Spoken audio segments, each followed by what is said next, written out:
Teleaula Natal. Olá, meus jovens e idolatrados alunos. Estamos aqui para mais uma aula, Secretaria Municipal de Educação de Natal. A aula de hoje é totalitarismo, nazismo e fascismo. Parem, respire fundo, que o tema hoje é pesado. Eu sou Erisaldo de Araújo, sou cabeludo e grandão, sou americano e barbudo. Olhe para mim de pertinho, o meu sinal é assim. Vamos iniciar nossa aula com um poema chamado Nazismo. Quando os nazistas vieram buscar os comunistas, eu fiquei parado na pista. Eu não sou socialista. Quando eles prenderam os negros, fez do silêncio emprego. Eu não sou um homem negro.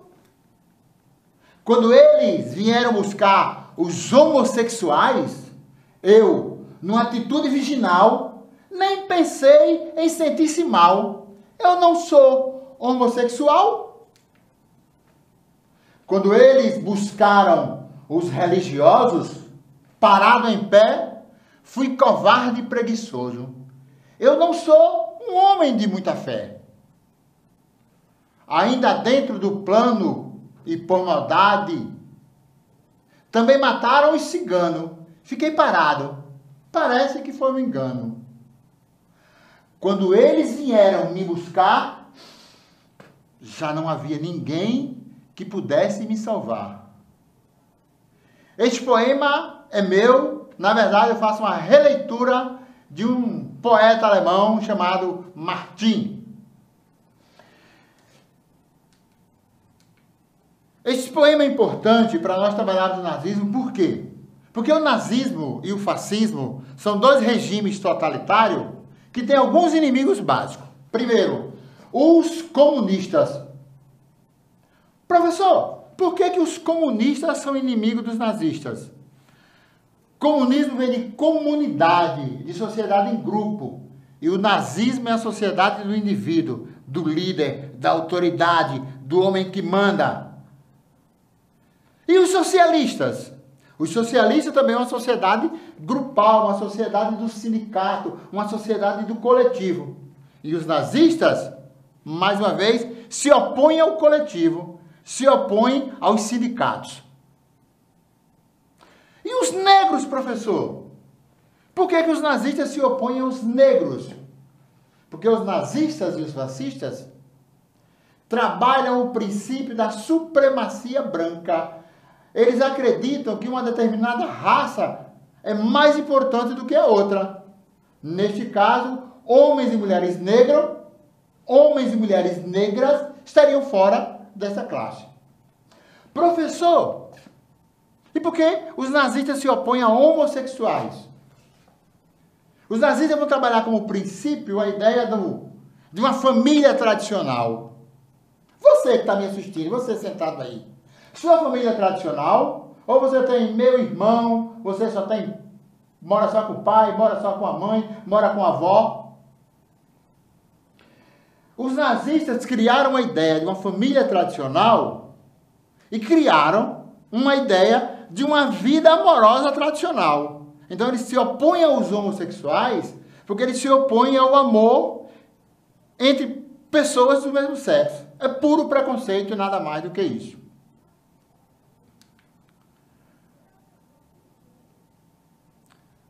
Professor, e por que os alunos por que os nazistas se opõem aos religiosos? Para e pensa. Lembra de um determinado rapaz, de um determinado homem que diz: amai-vos uns aos outros? Esse homem trabalhou a ideia de igualdade.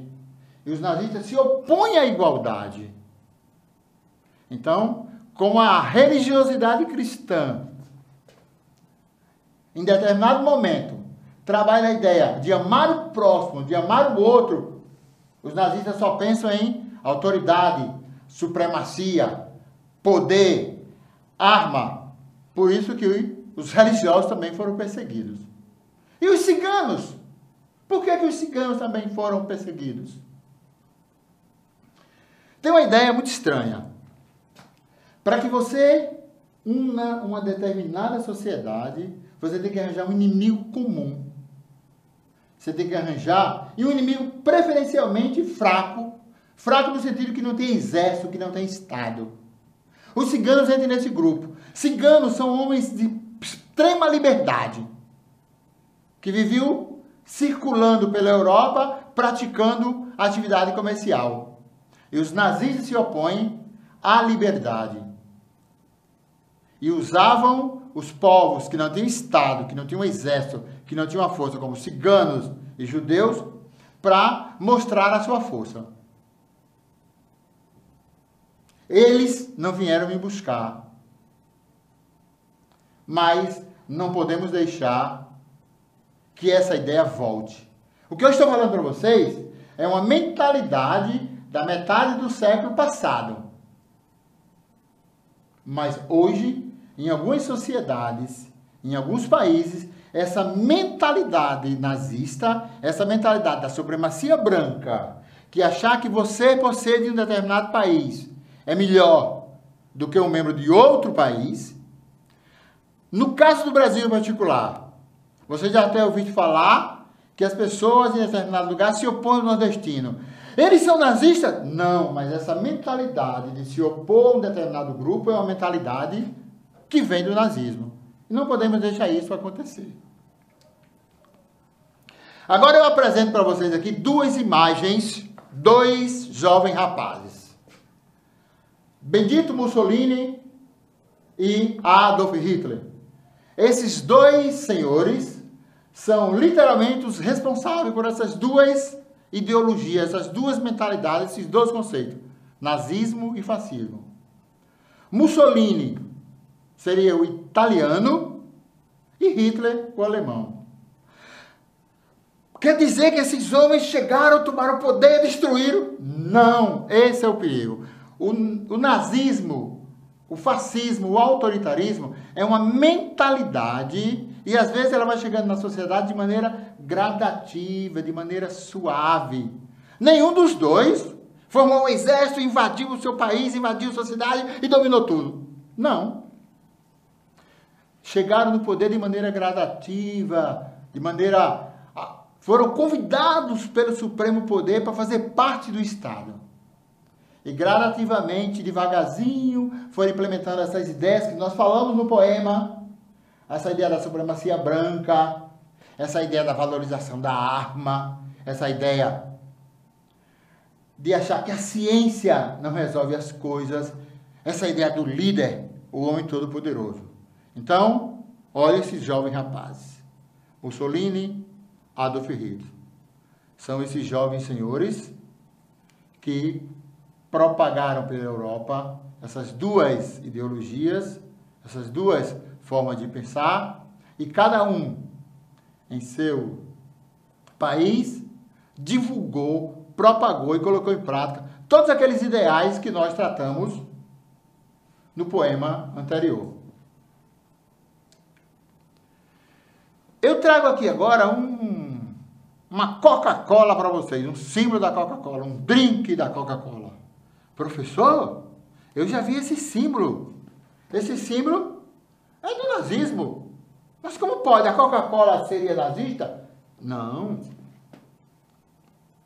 Lembra que eu falei no slide anterior que o nazismo é uma mentalidade, é uma ideia que vai se propagando, que vai entrando na sociedade, que vai chegando. E alguns grupos sociais aceitam essa ideia. As empresas também fazem isso.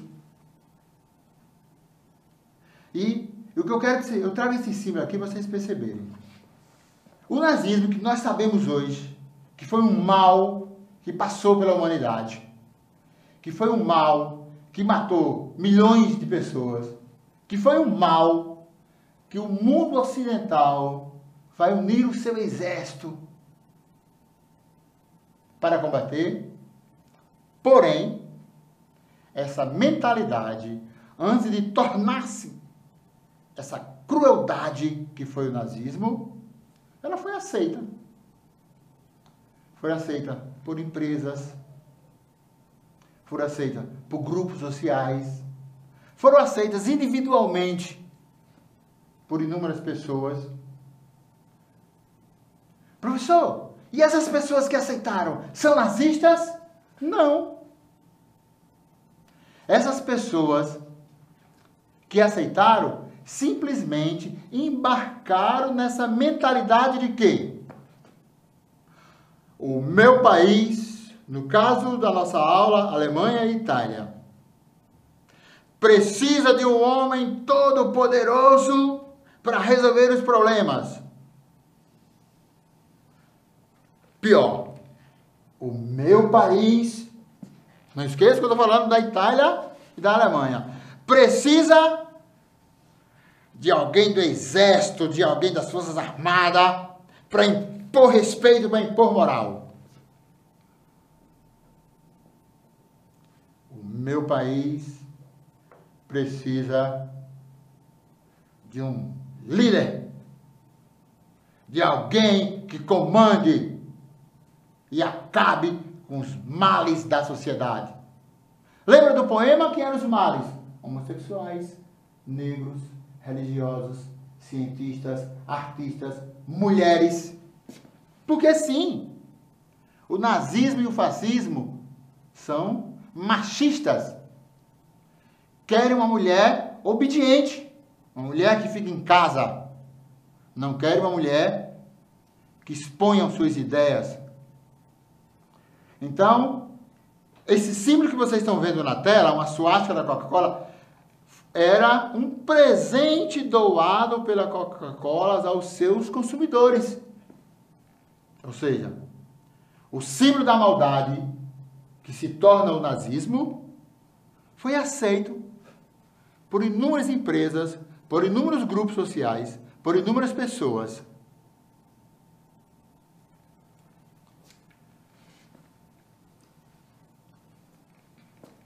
Aqui, vocês têm na tela um quadro de um pintor chamado Pablo Picasso. Ele fez essa obra em 1937. O nome dessa obra é Guernica.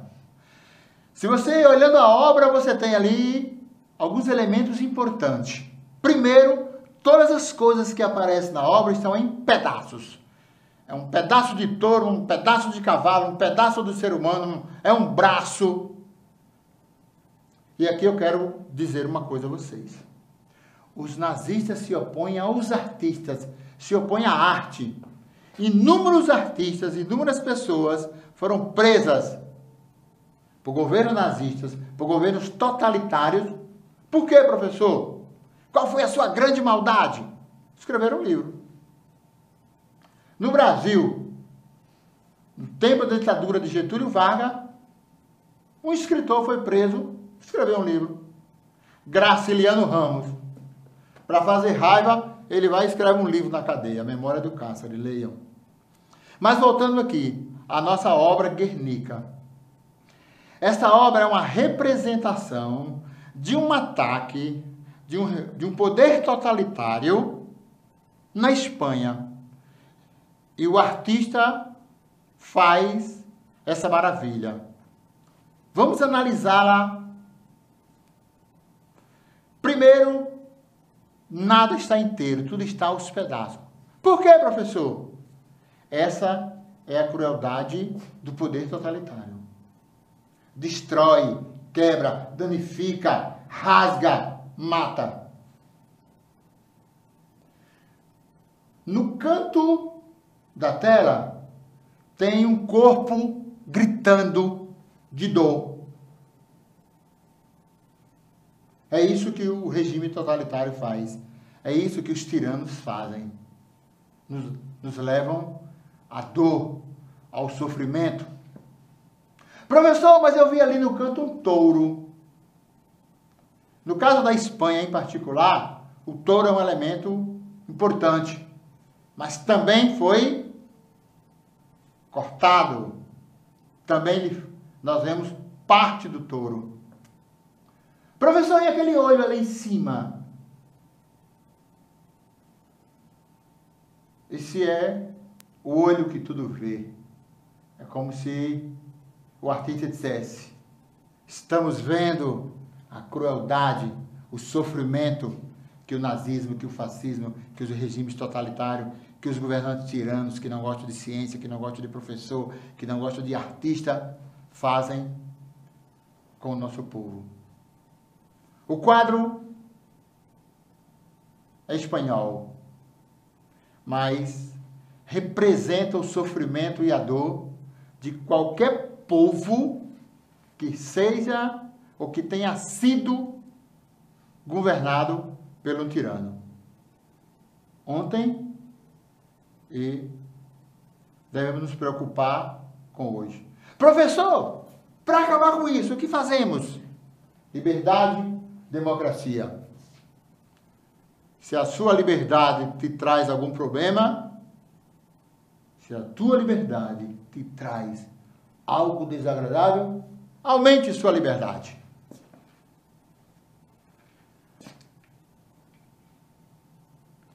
Agora nós vamos chegar aqui. Isso é um piso de um castelo em Natal, na Ribeira.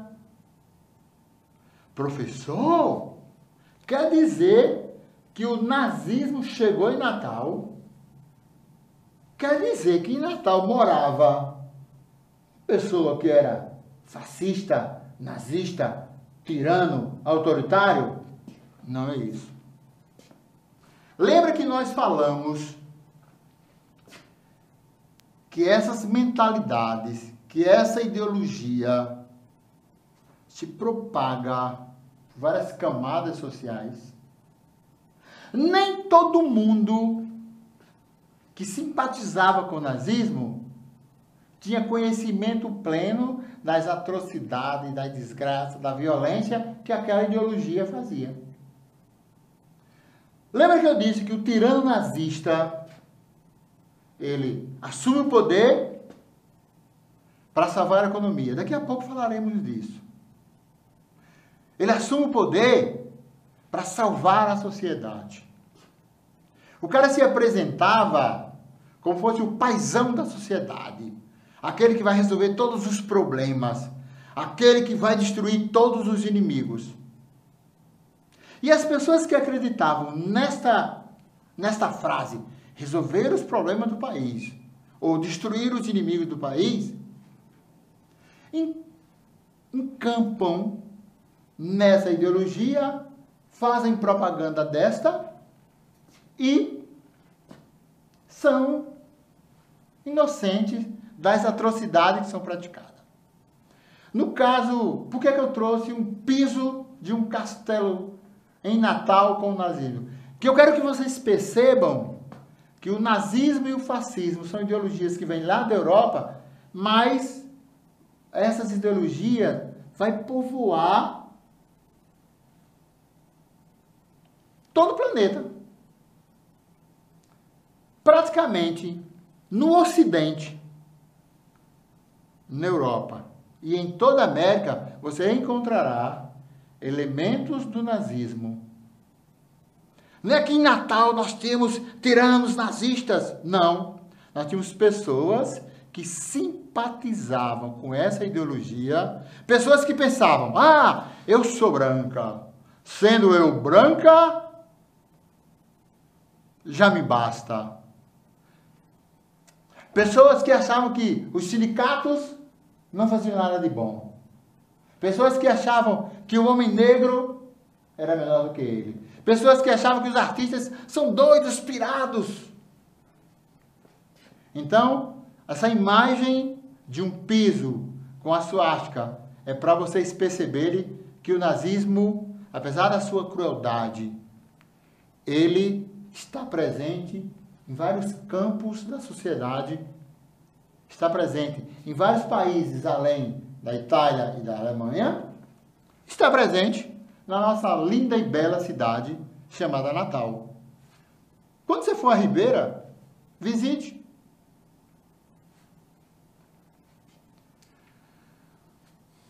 Nós temos agora uma imagem de uma multidão. Não dá nem para contar. Eu tentei contar e fiquei com o olho doendo e não consegui contar. milhares, centenas de pessoas reunidas. Lembra que eu falei que muita gente incorpora, absorve essa ideologia? Lembra que eu falei que o líder nazista é o grande líder, é o grande chefe, tem que ser aplaudido, tem que ser glorificado? Pronto. O nazismo vai criar essa ideologia das multidões. São multidões de pessoas que vão glorificar um homem. Uma má notícia aqui. Não existe nenhuma grande líder nazista mulher. Porque o nazismo é masculinizado. É a ideologia do homem branco poderoso, a ideologia do homem que vai resolver os problemas da nação. Para isso, vai usar armas, vai usar as forças armadas. Lembra das imagens de Hitler e Mussolini vestidos como soldados, né? Ou seja, o nazismo também passa pela ideia da militarização da sociedade. Parece que todo mundo tem que fazer referência ao mundo dos soldados. Todo mundo já viu essa palavra, holocausto. Todo mundo já ouviu falar da quantidade de pessoas que foram mortas nos campos de concentração. Todo mundo já ouviu falar da quantidade de pessoas que sofreram, algumas conseguiram sobreviver. O que foi o Holocausto? Lembra do meu poema? Falara eu naquele momento que o nazista escolhe um povo para ser o seu inimigo. De preferência um povo que não tenha um Estado, que não tenha um exército. Os judeus caíram como uma luva para isso. Ano 75 depois de Cristo, o povo judeu é expulso da Palestina. E esse povo ficou perambulando pelo planeta Terra, sem Estado, sem exército, com duas coisas: uma religião e um idioma. E, no caso, o nazismo, Adolf Hitler, vai usá-lo como, vamos chamar de bode expiatório. Aquele grupo que será apresentado ao povo alemão como os males da sociedade alemã. O que é que se faz com o mal? Lembra da aula? Destrói, mata. E o povo judeu foi perseguido. Queria só lembrar uma coisa a vocês. Perseguir o povo judeu não foi uma criação nem do nazismo, nem de Hitler. Esse povo já era um povo sofrido e perseguido desde o século III depois de Cristo. Numa outra aula a gente pode entrar em detalhes sobre isso. Então, o Holocausto foi a destruição, a morte, a perseguição de milhares de pessoas. Não só judeus, negros, ciganos, homossexuais. E agora, trazemos aqui uma moeda, uma cédula da Alemanha nazista. Se você ficar perto da TV, você vai perceber que no centro da cédula tem aquela suástica. E tem uma mulher. Professor, o senhor falou há pouco tempo que o nazismo era fascista, que o nazismo e o fascismo eram machistas. E por que tem uma mulher na nota? A mulher tem um papel importante. Infelizmente era um papel de submissa. Não era o papel da mulher lutadora. E por que o senhor colocou essa nota aí, professor? 1929. O mundo capitalista, o mundo do dinheiro, entrou em decadência. A nação mais rica do mundo faliu, Estados Unidos. Para resolver o problema do mundo, o que é que se faz? Um governo forte, autoritário, poderoso. Pronto.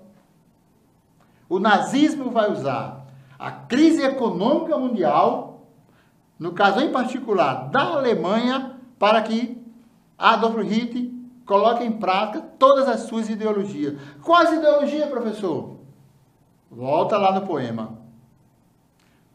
Perseguir negros, homossexuais, mulheres, judeus, ciganos, para salvar a economia. Então, se aparecer um governante para salvar a economia, e a economia, para ser salva, necessite que você fique preso, pode ser o início de uma prática nazista.